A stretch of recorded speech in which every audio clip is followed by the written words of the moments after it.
Hello' students, কি খবৰ তোমালোকৰ? আশা কৰিছোঁ তোমালোক সকলো ভালে আছা। বহুতো ষ্টুডেণ্টে আমাক কমেণ্ট ছেকশ্যনত সুধিছিলে আগৰ ভিডিঅ'সমূহত যে ছাৰ আমাক এনুৱেল এক্সামৰ কুৱেশ্যন পেপাৰ লাগে ক্লাছ 6ৰ প্ৰিভিয়াছ ইয়াৰৰ, ঠিক আছে। আৰু সুধিছিলে ছাত্ৰ ছাত্ৰীসকলে যে 100 মাৰ্কছৰ লাগে, কাৰণ মই আগতে 50 মাৰ্কছৰ এখন কুৱেশ্যন পেপাৰ আপলোড কৰি দিছিলোঁ, ঠিক আছে। এইখন 100 মাৰ্কছৰ কুৱেশ্যন পেপাৰ হয় আৰু ইয়াতে তোমালোকক দিছিলে 3 ঘণ্টা, ঠিক আছে। এই কুৱেশ্যন পেপাৰখনত 1 নম্বৰটো কি দিছে চোৱা। 1 নম্বৰত দিছিল পূৰ্ণ বাক্যমে উত্তৰটো, অৰ্থাৎ সম্পূৰ্ণ বাক্যৰ উত্তৰ দিবলৈ দিছে, ঠিক আছে। ইয়াতে তোমালোক 8টা প্ৰশ্ন দিছিল, প্ৰতিটোতে 1 নম্বৰ টোটেল 8 নম্বৰ আছিলে। এতিয়া চোৱা ক নম্বৰটো কি দিছে। ক নম্বৰটোত আমাক দিছিল যে অগ্নিগড় কা নিৰ্মাণ কিসনে কৰৱায়া থা, অৰ্থাৎ অগ্নিগড় কোনে নিৰ্মাণ কৰিছিল কৰৱাইছিল সেয়া তোমালোক সুধিছে। নেক্সট কুৱেশ্যন চোৱা, প্ৰকৃতি কা সন্দেশ কবিতা কে কবি কোন হে। প্ৰকৃতি কা সন্দেশ যিটো কবিতা তোমালোকৰ আছে, সেই কবিতাটোৰ কবিজনৰ নাম সুধিছিল। নেক্সট ধীৰজ ৰখনে কা সন্দেশ কোন দেতা হে, ঠিক আছে। ইয়াৰ সন্দেশ কোনে দিয়ে সেয়া লিখিবলৈ দিছে। নেক্সট মন মে গভীৰতা লানে কা সন্দেশ কোন দেতা হে, মনত গভীৰতা আনৰ যিটো সন্দেশ সেয়া কোনে দিয়ে আমাক সুধিছিল, ঠিক আছে। নেক্সট চোৱা, গুৰুজী নে বোপদেৱ কো কাহা ভেজনে কা নিশ্চয় কিয়া, অৰ্থাৎ গুৰুজীয়ে বোপদেৱক কলৈ পঠিয়াবলৈ তেওঁ থিৰাং কৰিছিল বা নিশ্চিত কৰিছিল সুধিছে। নেক্সট औरतें কুঁৱে পৰ কিয়া কৰ ৰহি থি, অৰ্থাৎ তিৰোতাসকলে বা মহিলাসকলে কুৱাটোৰ পাৰত কি কৰি আছিল। নেক্সট কুৱেশ্যন, বোপদেৱ বৰা হকৰ কিয়া বনা, অৰ্থাৎ বোপদেৱ ডাঙৰ হৈ তেওঁ কি হৈছিল, ঠিক আছে, সেয়া তোমালোক সুধিছে।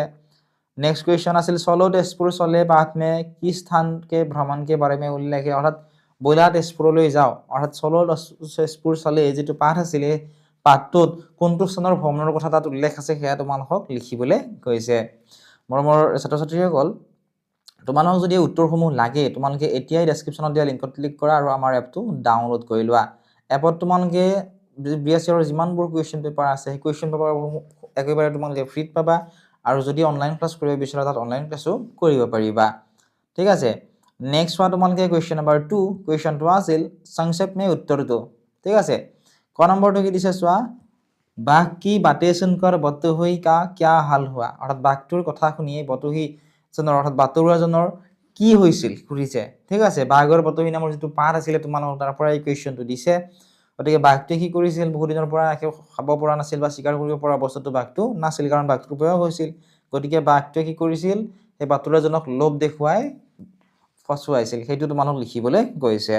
নেক্সট চোৱা খ নম্বৰটো, তালাব মে উত্তৰতে হি বতুহী কা কিয়া হাল হোৱা, অৰ্থাৎ এই তালাবটোত যেতিয়া সেই বতুহীজনে নামিলে তেতিয়া তেওঁৰ কি অৱস্থা হৈছিল, তেওঁৰ কি হৈছিল সেয়া তোমালোক লিখিবলৈ কৈছে। এতিয়া নেক্সটটো চোৱা তোমালোকে গ নম্বৰটো, প্ৰকৃতি কা সন্দেশ পাঠ কে আধাৰ পৰ প্ৰকৃতি কে 4 উপাদানকে নাম লিখে, অৰ্থাৎ প্ৰকৃতি কা সন্দেশ যিটো পাঠ আছে সেই পাঠটোৰ আধাৰত প্ৰকৃতিৰ 4টা উপাদানৰ বিষয়ে লিখিবলৈ তোমালোকক দিছে। নেক্সট ঘ নম্বৰ, কাজিৰঙা কে अलावा असम के अन्य 2 राष्ट्रीय उद्यानों के नाम लिखो वो किस किस राज्य में है, অৰ্থাৎ কাজিৰঙা ৰাষ্ট্ৰীয় উদ্যানৰ বাহিৰে অৰ্থাৎ কাজিৰঙা ৰাষ্ট্ৰীয় উদ্যানৰ নাম লিখিব মানা কৰিছে। ইয়াৰ উপৰি অসমত থকা অন্য 2খন ৰাষ্ট্ৰীয় উদ্যানৰ নাম লিখিব দিছে, আৰু সেই ৰাষ্ট্ৰীয় উদ্যান কেইখন কোনখন ৰাজ্যত আছে সেয়াও তোমালোক লিখিবলৈ কৈছে। নেক্সট, অব্বাছ কি মহিমা কাহানী তুমহে কেচি লাগি, ইসমে হামে কিয়া শিখ মিলতি, অৰ্থাৎ অব্বাছ কি মহিমা যিটো কাহিনী আছে কাহিনীটো তোমাৰ পঢ়ি কেনেকুৱা লাগিছিল সেয়া তোমালোক সুধিছে, আৰু ইয়াৰ পৰা তোমালোকে কি শিকিলা সেয়াও তোমালোকক লিখিবলৈ কৈছে। গতিকে 3 নম্বৰকৈ তোমালোকক দিছিল। নেক্সট চোৱা 3 নম্বৰৰ কটোত কি দিছে, ইয়াতে দিছিল নিম্নলিখিত শব্দ সে বাক্য বনাও, অৰ্থাৎ ইয়াত কেইটামান শব্দ দিছে, যেনে আমাক কিতাপ দিছে, গাই, কলম, বাহন, প্ৰচিদ্ধ, হয়নে। এই শব্দকেইটাৰে আমাক কি কৰিব দিছে, একোটা বাক্য লিখিব দিছে, আৰু মন কৰিবা বাক্যকেইটা লিখোঁতে অৰ্থপূৰ্ণ বাক্য তোমালোকে লিখিব লাগিব। নেক্সট চোৱা খ নম্বৰটো, নিচে দিয়ে গৈ সংযুক্ত বৰ্ণও কা বিচ্ছেদ কৰ, অৰ্থাৎ এই চোৱা এই বৰ্ণকেইটা দিয়া আছে, হয়নে, এতিয়া সংযুক্ত হৈ আছে, এইকেইটা কি কৰিব দিছে, বিচ্ছেদ কৰিব দিছে। যেনে নয় দণ্ডটো, ঠিক আছে, ইয়াতে কি কি লগ লাগি এইটো হৈছে সেয়া আমাক লিখিব দিছে। তোমালোক কিতাপখনত ধুনীয়াকৈ দি থোৱা আছে, অলপমান চালে তোমালোকে পাৰিবা, আৰু যদি গোটেইখিনি উত্তৰ লাগে এপটো ডাউনলোড কৰি ল'বলৈ নাপাহৰিবা, ডেছক্ৰিপশ্যনত লিংক দি থোৱা আছে। নেক্সট তোমালোকে চোৱা 4 নম্বৰটো, 4 নম্বৰত কি দিছে, ৰেখা খিচকৰ মিলাও, অৰ্থাৎ মিলাবলৈ দিছে, মানে কাজিৰঙাটো কি হ'ব ৰাষ্ট্ৰীয় উদ্যান, এনেকুৱা ধৰণে মিলাবলৈ দিছে, ঠিক আছে।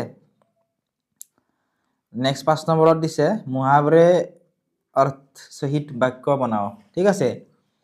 কিনহি দোকা, যিকোনো দুটা কৰিব দিছিল, ইয়াতে তোমালোকক 2 নম্বৰ টোটেল 4 নম্বৰ দিছিলে, যেনে নাক কাটনা, আগ ববুলা শুনা, आँखों पर पर्दा पड़ना এনেকুৱা ধৰণৰ যিবিলাক মহাবৰে দিয়া আছে একেদাৰে কি কৰিব দিছে বাক্য সাজিবলৈ দিছে নেক্সট তোমালোকে চোৱা লিংগ বদলো অৰ্থাৎ কিনহি দোকা লিংগ পৰিৱৰ্তন কৰিব দিছে যিকোনো দুটাৰ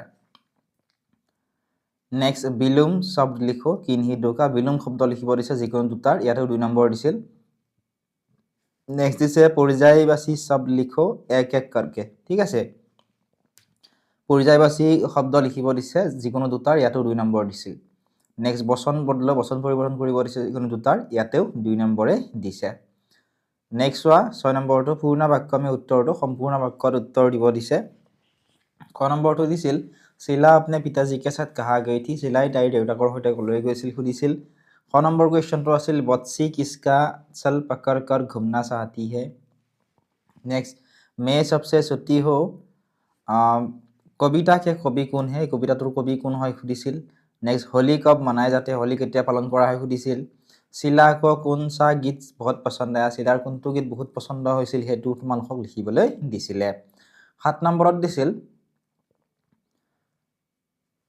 संक्षेप में उत्तर दो क नंबर तो दिसिल सभी बच्चों की पढ़ाई लिखाई के बारे में पिताजी ने क्या कहा नेक्स्ट होलिका दहन में लोग ढोल बजाकर क्या कर रहे थे किन्हीं सार खेलों का नाम लिखो যিকোনো চাৰিটা খেলৰ নাম লিখিব দিছে ঠিক আছে ক নম্বৰত কি দিছিল सभी बच्चों की पढ़ाई लिखाई के बारे में पिताजी ने क्या कहा প্ৰত্যেকজন ল'ৰা ছোৱালীৰ পঢ়া লিখাৰ বিষয়ে দেউতাকে কি কৈছিল হেতু লিখিব দিছিল খ নম্বৰ দিছিল होलिका दहन में लोग ঢোল বজাকৰ কিয়া কৰ ৰহে थे হোলিৰ দহনত মানুহখিনিয়ে ঢোল বজাই কি কৰিছিল হেতু লিখিব দিছে পাত্ৰৰ আধাৰত ঠিক আছে নেক্সট ইনহি সাৰ খেলো কা নাম লিখে যিকোনো চাৰিটা খেলৰ নাম লিখিব দিছিল গ নম্বৰটোত খ নম্বৰত দিছিল ডাক্তৰ আৰু বৈজ্ঞানিক কিয়া মানতে হে ডাক্তৰ আৰু বৈজ্ঞানিকে ইয়াৰ বিষয়ে কি কয় বা কেনেকুৱা ধৰণৰ ধাৰণা তেওঁলোকৰ কিয়া লিখিব দিছিল নেক্সট দিছিলে বিশেষ ধ্যান দেনে যোগ্য ব্যক্তি কোন কোন हो सकते हैं এটো আমাক লিখিবলৈ দিছিল नेक्स्ट दिसिले क्वेश्चन नंबर 8 मैं सबसे छोटी हूं कविता का भावार्थ अपने शब्दों में लिखो मैं सबसे छोटी हूं যেটো কবিতা আছে ইয়াৰ ভাৱাৰ্থ লিখিব দিছে নিজৰ শব্দত অৰ্থাৎ তোমালোক নিজে লিখিবলৈ বসে বনাই ঠিক আছে নেক্সট খালি ঠাই পূৰ কৰিবলৈ দিছিল কবিতাটোৰ পৰা ঠিক আছে যে ছাত্ৰ ছাত্ৰীৰ কবিতাটো মনত আছে মুখস্থ কৰিছা তোমালোকে এইখিনি এনেকে ধৰণৰ পূৰণ কৰিবলৈ লাগিব ঠিক আছে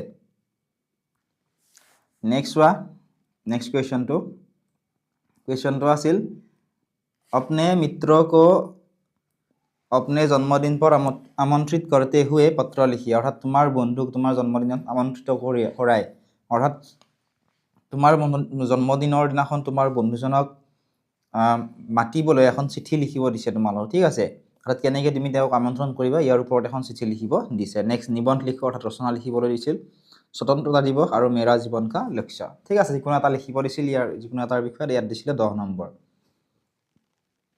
নেক্সট তোমালোকে চোৱা 12 নম্বৰ দিছিল হিন্দী মে অনুবাদ কৰি হিন্দীত অনুবাদ কৰিব দিছিল এটা ইংলিছত দিয়া আছিল একেটা হিন্দীত অনুবাদ কৰিবলৈ দিছে আশা কৰিছো তোমালোকে ভিডিওটো চাই অলপমান হলেও উপকৃত হলা বা তোমালোকৰ অলপমান আভাস পালা কেনেকুৱা ধৰণৰ প্ৰশ্ন আহিব উত্তৰখিনি তোমালোকে আমাৰ এপত পাবা পেপাৰখনৰ সৈতে যদি এপটো ডাউনলোড কৰা নাই এতিয়া ডেসক্ৰিপচনত দিয়া লিংকত ক্লিক কৰা আৰু এপটো ডাউনলোড কৰি লোৱা